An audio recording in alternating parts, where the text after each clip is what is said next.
భద్రాద్రి కొత్తగూడెం జిల్లా డీఎం తనపై అనుచిత వ్యాఖ్యలు చేశారని కండక్టర్ తేజస్విని సంచలన వ్యాఖ్యలు చేశారు. మహిళా సాధికారత లక్ష్యంగా అన్ని రంగాల్లో పురుషులతో సమానంగా మహిళలకు ప్రభుత్వ ఉద్యోగ అవకాశాలు కల్పిస్తున్నాయి. కానీ కొందరు అధికారుల వల్ల మహిళలు అవమానాలకు గురవుతున్నారని తేజస్విని మండిపడ్డారు.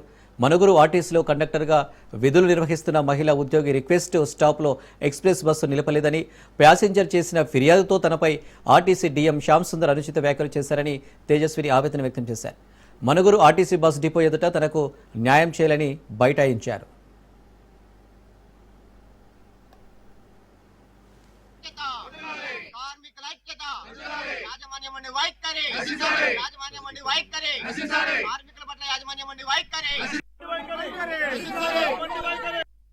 డిపో మేనేజర్ మనుగురు మాట్లాడుతున్నాడు. ఈరోజు కండక్టర్ గారు ఏదైతే ఆరోపించారో అదంతా కూడా అవాస్తవం.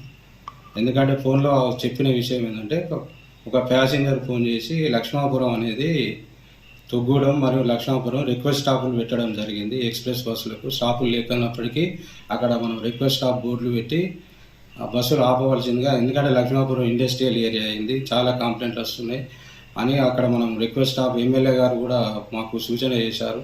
ఇచ్చిన దాని ప్రకారం గత 6 నెలల నుంచి అక్కడ రిక్వెస్ట్ స్టాపులు తొగ్గూడెంను మరియు లక్ష్మాపురం దగ్గర ఆపవలసిందిగా మేము డ్రైవర్ కండక్టర్లకు వాట్సాప్లో పెట్టాము, నోటిఫికేషన్ ఇచ్చాము, నోటీస్ బోర్డు మీద చెప్పాము. ప్రతిరోజు గేటు మీటింగ్లో కూడా రిక్వెస్ట్ స్టాపుల కాడ తీసుకోవాలని చెప్పాము. ఇదే కాదు, ఖమ్మం కలెక్టరేటు, కొత్తగూడెం కలెక్టరేటు కూడా ఆపాలని చెప్పాము. కానీ మా వాళ్ళు ఆపడం లేదని సబ్సు ఫిర్యాదులు నాకు వస్తున్నాయి. కలెక్టర్ ఆదేశాల ప్రకారం అవి కూడా బస్ స్టాపులు లేనప్పటికీ ఎక్స్ప్రెస్కు అక్కడ ప్రజావాణి కార్యక్రమం సోమవారం నిర్వర్తిస్తున్నారు. అంతేకాదు కలెక్టర్ ఆఫీస్ నుండి ఎంప్లాయీస్ వాళ్ళు కూడా నుంచి కూడా తరచు ఇబ్బందులు ఫిర్యాదులు వస్తున్నాయి. దాంతో ఈ 4 స్టాపులు కూడా ఖమ్మం రూట్ లోపల అవి ఫేర్ స్టాపులు కాకున్నప్పటికీ ముందు స్టాప్కు టికెట్ కొట్టి అక్కడ దించవలసిందిగా డ్రైవర్ కండక్టర్ అందరికి కూడా చెప్పడం జరిగింది. మీరు ఖచ్చితంగా బస్ స్టాప్ ప్రయాణికులకు చెప్పవలసిన బాధ్యత మీదే. ఆపాలే, దించాలి, మన ఉద్యోగమే అదమ్మా. ప్రయాణికులు ఎక్కించుకోవడం, ప్రయాణికులను దించడం అనేది మన ఉద్యోగము. ఆ ఉద్యోగం సక్రమంగా చేయాలమ్మా. లేదంటే నిన్న మనకు 7 రూట్ల ఒక ఆదివాసీ అమ్మాయిని ఒక కండక్టర్, మహిళా కండక్టర్ 2 కిలోమీటర్ల దూరం తీసుకెళ్ళి ఆపివేయడం జరిగింది. దానివల్ల ఇప్పుడు మన ఉద్యోగాలకే పెనుముప్పుగా మారింది. వారంతా కూడా ఇప్పుడు కండక్టర్ మీద ఏం చర్య తీసుకున్నామని అడుగుతున్నారు. అలాంటి పరిస్థితులు తెచ్చుకోవద్దమ్మా, మన ఉద్యోగాలు మనం కాపాడుకోవాలి అని చెప్పడం తప్ప ఉద్యోగం ఇస్తాము, ఉద్యోగం తీసేసేది మాకుండదు, ఉద్యోగం పెట్టించేది మాకుండదు. ఆయా క్వాలిఫికేషన్స్ ప్రకారం ఉద్యోగానికి వస్తారు, ఆయా తప్పిదాల ప్రకారం ఉద్యోగాలు తొలగిపోతాయి. అంతే తప్ప ఇక్కడ నిర్దాక్షిణ్యంగా ఉద్యోగాలు తీసేది ఉండదు ఆర్టీసీలో.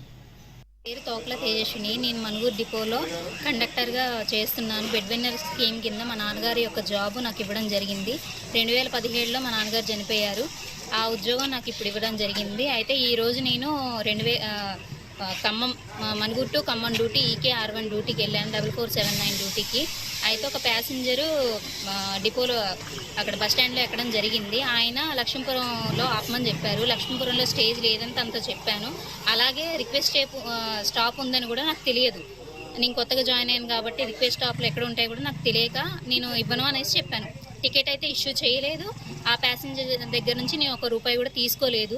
అంతలోపల ఆయన ఏం చేశారంటే నా మీద, నా యొక్క డ్రైవరు నరేష్ బాబాయ్ ఆయన మీద కూడా ఇద్దరిని తిట్టేసి తన నోటుకు వచ్చినట్టు తిట్టేసేసి డిఎం సార్కి ఫోన్ చేశాడు. ప్యాసింజర్ ఫోన్ చేసి జరిగింది, వీళ్ళు రిక్వెస్ట్ ఆపమంటే ఆపట్లేదు డ్రైవర్ గారు, కండక్టర్ గారు అనేసి చెప్తే డిఎం సారు ఫోన్ పెట్టేసి మళ్ళీ నాకు ఫోన్ చేయమని చెప్పి అశ్వపురం రాకముందే నేను డిఎం సార్కి ఫోన్ చేస్తే డిఎం సారు ఫస్ట్ నేను చెప్పేది వినిపించుకోకుండా ఆయన ఇష్టం వచ్చినట్లు మాట్లాడడం జరిగింది. నువ్వెంత, నీ బతికెంత, నేను తలుచుకుంటే ఇప్పుడు ఉద్యోగం పీకేయగలను,